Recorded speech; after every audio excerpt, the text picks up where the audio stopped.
स्वागत है आप सभी लोगों का मेरे YouTube चैनल कंपटीशन शिक्षा में। जैसा कि आप लोगों को पता है इस समय जो है यूपीएसआई के फॉर्म आ गए हैं और आप लोगों ने भर भी दिया होगा। और अगर अभी तक यूपीएसआई के फॉर्म नहीं भरे हैं तो आप लोग सबसे पहले फॉर्म फिल कर लीजिए, क्योंकि आप लोग जो है लास्ट डेट का इंतज़ार मत करिए कि अभी इतने दिन जो है फॉर्म भरे जाएंगे, उसका इंतज़ार मत करिए। क्योंकि कभी कभी ऐसा होता है कि लास्ट में जो है सर्वर बिजी हो जाता है और आप लोग फॉर्म जो है फिल नहीं कर पाते हैं। तो इस वीडियो में हम लोग देखने वाले हैं कि जो यूपीएसआई 2021 में पेपर हुए थे उसके प्रीवियस ईयर क्वेश्चन को देखने वाले हैं। आप लोगों को पता है यूपीएसआई 2021 जो है 12 नवंबर से लेकर के 2 दिसंबर तक इसके एग्ज़ाम जो है टोटल 54 शिफ्टों में कराए गए थे। और इस सीरीज में हम लोग यूपीएसआई के प्रीवियस ईयर क्वेश्चन को कर रहे थे। इसके पहले हम लोग 7 से 8 वीडियो पढ़ चुके थे। अगर आप लोग उसको नहीं देखे हैं तो इस चैनल के प्लेलिस्ट में जाएंगे और वहाँ पे जो है यूपीएसआई पीवाई की सीरीज के नाम से प्लेलिस्ट बना होगा, उसमें वह सारे वीडियो पड़े हैं, उसे आप लोग जा कर के देख सकते हैं। और इस वीडियो में हम लोग जो मूल विधि और संविधान और जीके और जीएस का जो 40 क्वेश्चन था, यह पेपर देख लीजिए किस तारीख का है। यह जो मैं पेपर आप लोगों को करा रहा हूँ इसका एग्ज़ाम जो है यह 13 नवंबर को जो है सेकेंड शिफ्ट वाला यह इसका पेपर हुआ था।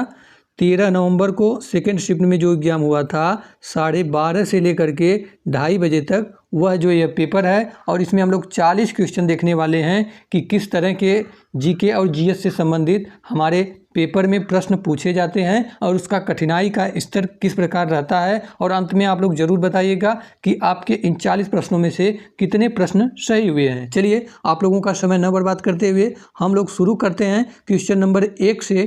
क्वेश्चन नंबर 1 का रहा है, सार्वजनिक उपद्रव दंडनीय है जिसके लिए जुर्माना ₹100 तक बढ़ सकता है। अब देख लीजिए ये जो क्वेश्चन नंबर पहला है यह आपका मूल विधि से पूछा गया था। तो सार्वजनिक उपद्रव दंडनीय है जिसके लिए जुर्माना जो है ₹200 तक बढ़ाया जा सकता है। ठीक है, तो इसका आंसर हम लोगों का सही हो जाएगा, ऑप्शन नंबर डी सही हो जाएगा। देख लीजिए जिस भी कैंडिडेट को यह प्रश्न पत्र मिला था उसने इसका ऑप्शन चूज किया है, ऑप्शन नंबर सी चूज किया है, जो कि इसका गलत है। और आयोग ने इसका उत्तर डी माना है सही 200। तो इसे आप लोग ध्यान में रखिएगा। और जितना मैं यह सीरीज करा रहा हूँ इसे आप लोग बिल्कुल देखते जाइए। अक्सर कई बार होता है कि हमारे एग्जाम में प्रीवियस ईयर से ही बिल्कुल डिक्टो वही प्रश्न हमारे एग्जाम में देखने को मिल जाते हैं। ठीक है, प्रीवियस ईयर देखने से होता क्या है, उससे हमें अंदाज़ा लग जाता है कि हम जो एग्ज़ाम देने जा रहे हैं उसमें किस तरह के किस टाइप के प्रश्न पूछे जाते हैं और उसका जो है लेवल क्या होता है, उससे काफ़ी हद तक हमें अंदाज़ा लग जाता है। और उसी के हिसाब से हम लोग आगे अपनी तैयारी को कंटिन्यू करते हैं। ठीक है, देखते हैं जो क्वेश्चन नंबर 2 पूछा गया था वह था कि स्वस्थ लाल रक्त कोशिकाओं के लिए कौन सा खनिज आवश्यक है जिसकी कमी के कारण एनीमिया यानी अरक्तता हो सकता है। तो देख लीजिए यह साइंस से प्रश्न है, तो इसका जो उत्तर हम लोगों का सही है वह है ऑप्शन नंबर ए आयरन। ठीक, आप लोगों को पता है आयरन की कमी से जो है एनीमिया नामक रोग हो जाता है। क्वेश्चन नंबर जो 3 पूछा गया था वह है कि राष्ट्रीय सुरक्षा अधिनियम के तहत किसी फरार व्यक्ति द्वारा आदेश का पालन न करने पर डैश तक कारावास की सजा हो सकती है। देख लीजिए ये क्वेश्चन नंबर 3 है, यह भी मूल विधि से पूछा गया है। तो राष्ट्रीय सुरक्षा अधिनियम के तहत किसी फरार व्यक्ति द्वारा आदेश का पालन न करने पर उसे जो है कितने वर्ष तक की कारावास हो सकती है, उसे जो है 1 वर्ष तक का कारावास हो सकता है। ऑप्शन नंबर इसका सी सही हो जाएगा। देख लीजिए इतना आसान प्रश्न मूल विधि का जिस कैंडिडेट का यह पेपर था उसने ऑप्शन नंबर बी को चूज किया था और इस प्रकार उसका प्रश्न जो है गलत है जिसने चूज किया है। ठीक है, तो इसका ऑप्शन नंबर सी हो जाएगा। देखते हैं जो क्वेश्चन नंबर 4 है वह है कि भारतीय संविधान की किस अनुसूची में केंद्र और राज्यों के बीच विधायी विषयों का त्रिस्तरीय वितरण उल्लेखित है। तो कौन सी अनुसूची में, तो 7वीं अनुसूची में जो है केंद्र और राज्यों के बीच विधायी विषयों का त्रिस्तरीय वितरण उल्लेखित है। ऑप्शन नंबर इसका डी सही हो जाएगा। देख लीजिए यह संविधान से प्रश्न पूछा गया था। देखते जाइए आप लोगों का कि किस तरह से प्रश्न कहाँ से उठा रहा है। क्वेश्चन नंबर जो 5 है वह है कि किस देश ने वित्त वर्ष 2019-20 के दौरान भारत में अधिकतम एफडीआई अंतर्वाह में योगदान दिया है। देख लीजिए यह उस समय का करंट अफेयर्स का प्रश्न पूछा गया था, तो इसका उत्तर हम लोगों का सही है, उस समय के हिसाब से सही था, ऑप्शन नंबर डी सही था। और आप लोग यूपीएसआई के इसके लिए अगर सीरियस लगे हुए हैं तो FDI को भी आप लोग देख लीजिएगा बिल्कुल डिटेल से, ठीक है। हर शिफ्ट में एक ना एक प्रश्न इस टॉपिक से UPSI में देखने को मिलते हैं। देखते हैं आगे। क्वेश्चन नंबर जो 6 पूछा गया था वह है उत्तर प्रदेश में मौलिक शिक्षा अधिनियम को कब अधिनियमित किया गया है। तो उत्तर प्रदेश में जो मौलिक शिक्षा अधिनियम है उसको जो है 1972 में अधिनियमित किया गया है। ऑप्शन नंबर इसका डी सही हो जाएगा। क्वेश्चन नंबर 7 देख लेते हैं। भारत के संविधान का कौन सा अनुच्छेद व्यक्तिगत संपत्ति के लिए सुरक्षा प्रदान करता है। तो भारतीय संविधान का अनुच्छेद 300A जो है वह व्यक्तिगत संपत्ति के लिए सुरक्षा प्रदान करता है। ऑप्शन नंबर इसका बी सही हो जाएगा। आप लोगों को पता है पहले संपत्ति का जो अधिकार था वह मूल अधिकार हुआ करता था, लेकिन 44वें संविधान संशोधन 1978 के द्वारा इसे मूल अधिकार की श्रेणी से हटा करके अनुच्छेद 300A में जो है विस्थापित कर दिया गया। आगे देखते हैं। जो क्वेश्चन नंबर 8 है वह है, एक मिनट, सूचना का अधिकार अधिनियम 2005 में कितनी अनुसूचियां हैं। तो सूचना का अधिकार अधिनियम 2005 में कुल अनुसूचियों की संख्या है 2। ऑप्शन नंबर इसका डी सही हो जाएगा। और आप लोगों को देख लीजिए, इसमें यह भी प्रश्न पूछ सकता है कि सूचना का अधिकार अधिनियम किस वर्ष आया था। तो उस कंडीशन में आपका उत्तर हो जाएगा 2005, ठीक है। तो इसमें टोटल 2 अनुसूचियां हैं, इसे आप लोग ध्यान में रखिएगा। आइए देखते हैं। जो क्वेश्चन नंबर 9 पूछा गया था वह है कि प्रस्तावना के अनुसार भारतीय संविधान अपना अधिकार डैश से प्राप्त करता है। तो प्रस्तावना के अनुसार जो भारतीय संविधान है वह अपना अधिकार 2 है भारत की जनता से प्राप्त करता है। ऑप्शन नंबर इसका ए सही हो जाएगा। जब आप लोग संविधान में प्रस्तावना को बिल्कुल डिटेल से पढ़ेंगे तब जो है इसका उत्तर आप लोग आसानी से कर जाएंगे, ठीक है। प्रस्तावना से कई महत्वपूर्ण प्रश्न बनते हैं, ठीक है। अब आप लोग जानेंगे कि भाई प्रस्तावना क्या है। प्रस्तावना एक झलक है, ठीक है, कि हम लोग आगे जो है अपने इस सब्जेक्ट में क्या क्या पढ़ने वाले हैं, एक झलक कर सकते हैं हम लोग प्रस्तावना को, ठीक है। देखते हैं। जो क्वेश्चन नंबर 10 पूछा गया था वह था निम्नलिखित में से किन 2 देशों ने भू स्थानिक सहयोग के लिए बुनियादी विनिमय और सहयोग समझौते पर हस्ताक्षर किए हैं। तो कौन कौन से देश ने किया है। भारत और अमेरिका ने। ऑप्शन नंबर इसका ए सही हो जाएगा।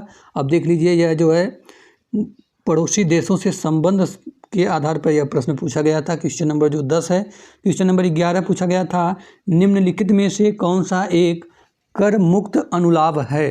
तो कौन सा एक कर मुक्त अनुलाभ है, वह है नियोक्ता द्वारा प्रशिक्षण। ऑप्शन नंबर इसका डी सही हो जाएगा। क्वेश्चन नंबर 12 है वह है भारतीय संविधान का कौन सा भाग केंद्र और राज्य के बीच विधायी संबंधों से संबंधित है।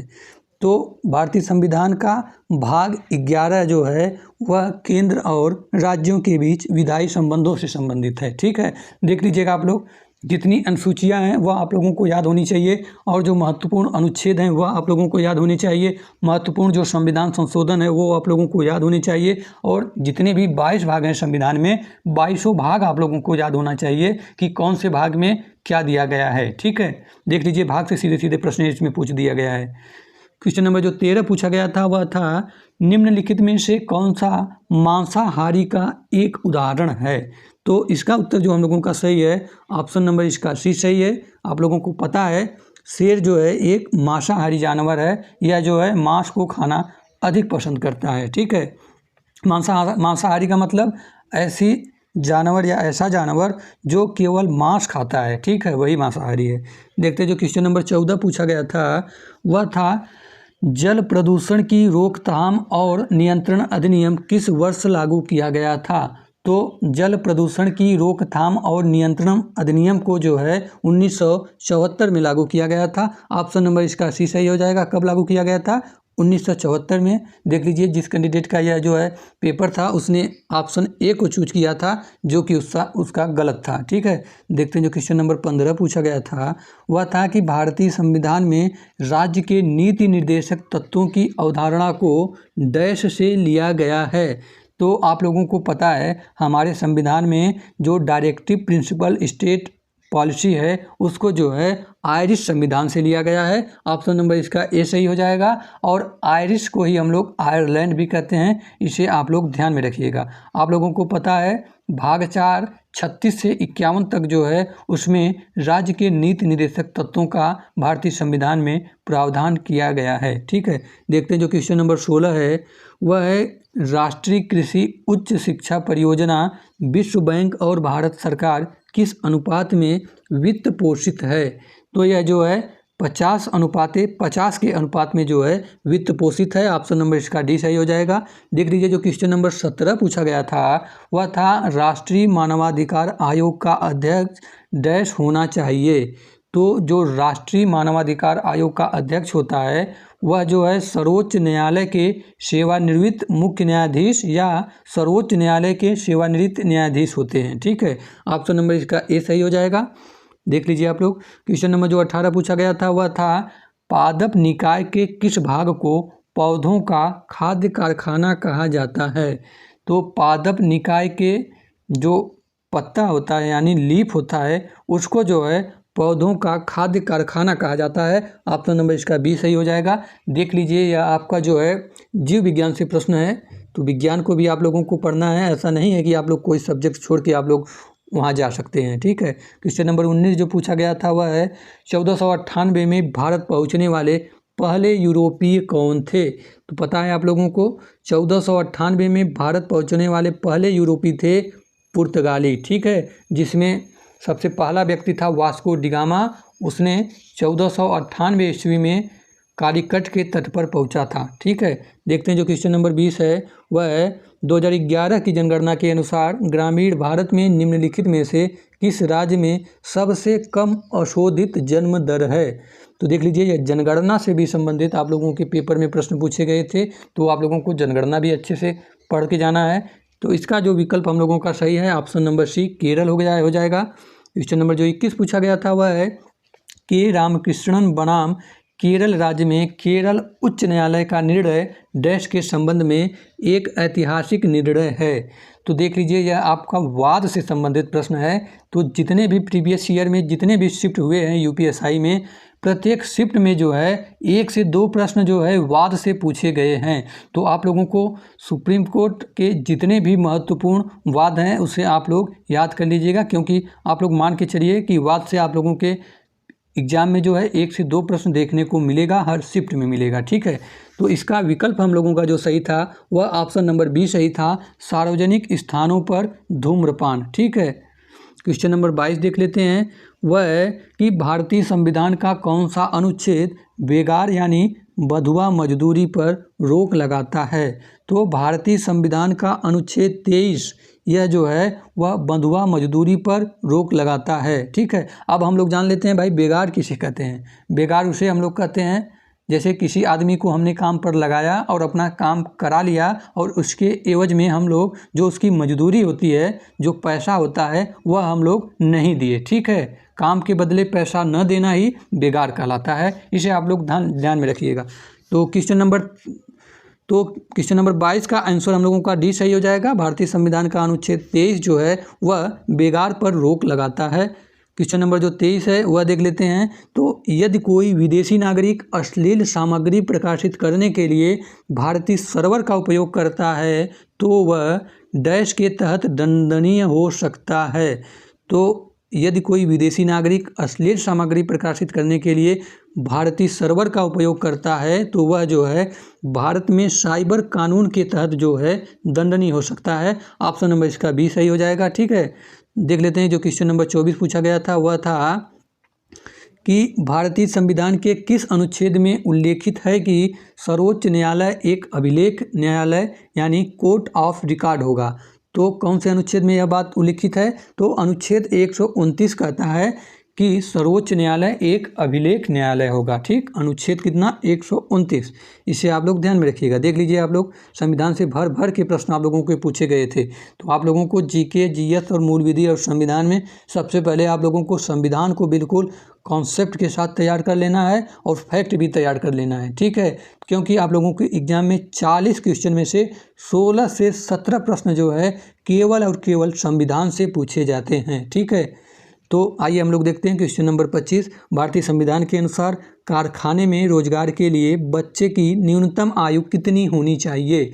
तो भारतीय संविधान कहता है कि कारखाने में रोजगार के लिए जो बच्चे की न्यूनतम आयु होनी चाहिए वह 14 वर्ष होनी चाहिए। ऑप्शन नंबर इसका डी सही हो जाएगा। 14 वर्ष से कम के बच्चे को आप लोग जो है कारखाना में रोजगार के लिए नहीं लगा सकते। किसी काम में आप लोग 14 वर्ष से अगर कोई बालक कम है तो उसे काम नहीं करने दे सकते।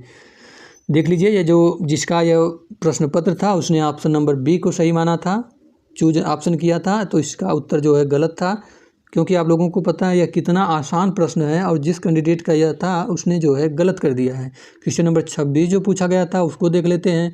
तो उत्तर प्रदेश राजस्व कोड निम्नलिखित में से किस वर्ष में स्थापित किया गया था? तो उत्तर प्रदेश राजस्व कोड जो है वह 2006 में स्थापित किया गया था। ऑप्शन नंबर इसका डी सही हो जाएगा। देखते हैं जो क्वेश्चन नंबर 27 है वह है भारत में हरित क्रांति द्वारा चावल और गेहूं की खेती के लिए किस तरह के बीज प्रचलन में लाए गए थे? तो आप लोगों को पता है कि भारत में हरित क्रांति द्वारा चावल और गेहूं की खेती के लिए जो है HYV जो है बीज लाए गए थे। ऑप्शन नंबर इसका सी सही हो जाएगा।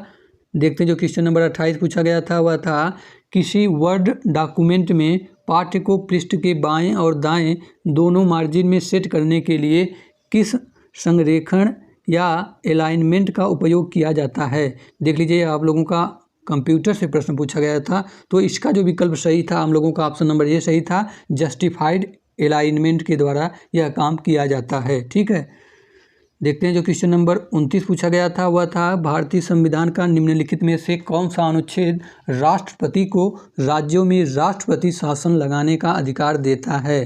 तो कौन सा अनुच्छेद है जो राष्ट्रपति को राज्यों में राष्ट्रपति शासन लगाने का अधिकार देता है? तो अनुच्छेद 356 है। ठीक है, आप लोगों को पता है कि आपातकाल जो है 3 प्रकार के होते हैं, जिसमें एक 352 में आपातकाल है राष्ट्रीय आपातकाल, और एक 356 में आपातकाल है जो है राष्ट्रपति शासन है, और एक 360 में जो आपातकाल है वह वित्तीय आपातकाल है। सबसे पहले मैं आप लोगों को बता दूं कि ये जो 360 में जो वित्तीय आपातकाल है अब तक भारत में एक बार भी लागू नहीं किया गया है। ठीक है, तो इसका जो विकल्प हम लोगों का सही था ऑप्शन नंबर डी सही था। जो क्वेश्चन नंबर 30 पूछा गया था वह था कि भारत में ऑनलाइन समाचार सामग्री किस मंत्रालय के दायरे में आती है? तो भारत में जो ऑनलाइन समाचार सामग्री है वह सूचना और प्रसारण मंत्रालय के अंतर्गत आती है। ऑप्शन नंबर इसका ए सही हो जाएगा। अगर आप सभी लोग UPSI में हिंदी को बिल्कुल डिटेल से पढ़ना चाहते हैं और मूल विधि और संविधान को GK और GS को बिल्कुल डिटेल से पढ़ना चाहते हैं तो सबसे पहले इस चैनल को सब्सक्राइब कर लीजिए, क्योंकि इस चैनल के माध्यम से आप लोगों को हिंदी तो बिल्कुल डिटेल से पढ़ाया जाएगा। मैं विश्वास से कर सकता हूं कि जितना आप लोगों को हिंदी इस चैनल के माध्यम से डिटेल से पढ़ा दिया जाएगा उतना आप लोग जितना कोर्स लिए होंगे उसमें आप लोग नहीं पढ़ पाएंगे। यह बात नोट कर लीजिएगा। और इस चैनल के माध्यम से बिल्कुल आप लोगों को फ्री ऑफ कास्ट जो है UPSI का प्रिपरेशन कराया जाएगा, और जो है समय समय पर आप लोगों को प्रॉपर गाइड भी किया जाएगा कि आप लोगों को कैसे और किस तरह से UPSI को क्रैक करना है और आप लोगों का किस प्रकार का स्ट्रेटजी होना चाहिए। ठीक है, अब आइए हम लोग देख लेते हैं। तो चैनल को सब्सक्राइब नहीं किया है उससे पहले तो सबसे पहले चैनल को सब्सक्राइब कर लीजिए और बेल आइकन को ऑन रखिए, क्योंकि इस चैनल के माध्यम से मैं कोई भी महत्वपूर्ण वीडियो UPSI के लिए लाऊं उसका नोटिफिकेशन आप लोगों के पास तुरंत पहुंच जाए। ठीक है, देख लीजिए जो क्वेश्चन नंबर 31 पूछा गया था वह था कि भारत में प्रथम निर्यात प्रसंस्करण क्षेत्र कौन सा है? तो भारत में प्रथम निर्यात प्रसंस्करण क्षेत्र है वह है कांडला बंदरगाह। ऑप्शन नंबर इसका ए सही हो जाएगा। देखते हैं जो क्वेश्चन नंबर 32 पूछा गया था वह था भारत में सर्वोच्च न्यायपालिका निकाय कौन सा है? तो भारत में सर्वोच्च न्यायपालिका कौन सा है आप लोगों को पता है वह है उच्चतम न्यायालय। ऑप्शन नंबर इसका डी सही हो जाएगा, क्योंकि सुप्रीम कोर्ट जो फैसला दे दी उसको जो है कोई भी जो कोर्ट है, चाहे निचला कोर्ट हो कोई भी कोर्ट हो, उसके फैसले को जो है वह बदल नहीं सकती है। वह कोई फैसला दे देगी सुप्रीम कोर्ट तो उसको जो है हर कोर्ट को स्वीकार करना पड़ता है। ठीक है, तो क्वेश्चन नंबर 32 का ऑप्शन नंबर डी सही हो जाएगा। क्वेश्चन नंबर जो 33 पूछा गया था वह था 1864 में भारत में प्रथम वन महानिरीक्षक कौन थे? तो 1864 में भारत में प्रथम वन महानिरीक्षक थे, उनका नाम था डाइट्रिच ब्रैंडिस। ऑप्शन नंबर इसका डी सही हो जाएगा। देख लीजिए यह कैसा प्रश्न पूछा गया था। क्वेश्चन नंबर जो 34 पूछा गया था वह था राज्य मानवाधिकार आयोग के अध्यक्ष और सदस्यों की नियुक्ति कौन करता है। तो आप लोगों को पता है जो राज्य मानवाधिकार आयोग का अध्यक्ष होता है और उसके सदस्यों की नियुक्ति करता है वह संबंधित राज्य का राज्यपाल करता है। ऑप्शन नंबर इसका ए सही हो जाएगा। क्वेश्चन नंबर जो 35 पूछा गया था उसको देख लेते हैं। वह है कि भारत की संसद द्वारा पंचायत अधिनियम किस वर्ष में लागू किया गया था। तो भारत की संसद द्वारा पंचायत अधिनियम को वर्ष 1996 में लागू किया गया था। इसका ऑप्शन सी सही हो जाएगा। देखते हैं जो क्वेश्चन नंबर 36 है वह है कि भारत में राज्य विधानसभाओं का चुनाव कौन आयोजित करता है। तो भारत में राज्य विधानसभाओं का जो चुनाव होता है वह भारत निर्वाचन आयोग आयोजित कराता है। ऑप्शन नंबर इसका ए सही हो जाएगा। देखते हैं जो क्वेश्चन नंबर 37 पूछा गया था वह था संसद के दोनों सदनों की संयुक्त बैठक बुलाने का अधिकार किसके पास है। तो संसद के दोनों सदनों की जो संयुक्त बैठक बुलाने का अधिकार होता है वह भारत के राष्ट्रपति के पास होता है। ऑप्शन नंबर इसका बी सही हो जाएगा। क्वेश्चन नंबर जो 38 पूछा गया था वह था भूदान आंदोलन वर्ष देश में आरंभ किया गया था। तो आप लोगों को पता है जो भूदान आंदोलन है जिसे विनोबा भावे ने चलाया था उसको जो है वर्ष 1951 में आरंभ किया गया था। ऑप्शन नंबर इसका डी सही हो जाएगा। क्वेश्चन नंबर जो 39 है वह जो है डैश वर्ष की आयु से अधिक के प्रत्येक व्यक्ति को मोटरसाइकिल चलाते समय या उस पर यात्रा करते समय एक सुरक्षात्मक टोपी यानी हेडगियर पहननी चाहिए। तो इसका जो विकल्प सही हो जाएगा वह हम लोगों को हो जाएगा ऑप्शन नंबर डी 4 वर्ष। ठीक है, अगर कोई व्यक्ति जो है वह 4 वर्ष या 4 वर्ष से अधिक है वह अगर मोटरसाइकिल पर बैठता है तो उसे जो है सुरक्षात्मक टोप का मतलब हेलमेट जो है पहनना चाहिए। ठीक है, 4 वर्ष की एज है, इसे आप लोग ध्यान में रखिएगा। कोई भी बच्चा अगर 4 वर्ष या 4 वर्ष से अधिक है तो उसे जो है अगर वह बाइक पर बैठ करके कहीं यात्रा कर रहा है तो उसे जो है हेलमेट पहनना चाहिए। देख लीजिए आपका मूल विधि से प्रश्न है। देखते हैं आगे जो क्वेश्चन नंबर 40 है यह इस वीडियो का लास्ट प्रश्न है जो है डैश के मामले में यह निर्धारित किया गया था कि विधायन के विकल्प के तौर पर प्रायः अध्यादेश जारी नहीं किया जा सकता है।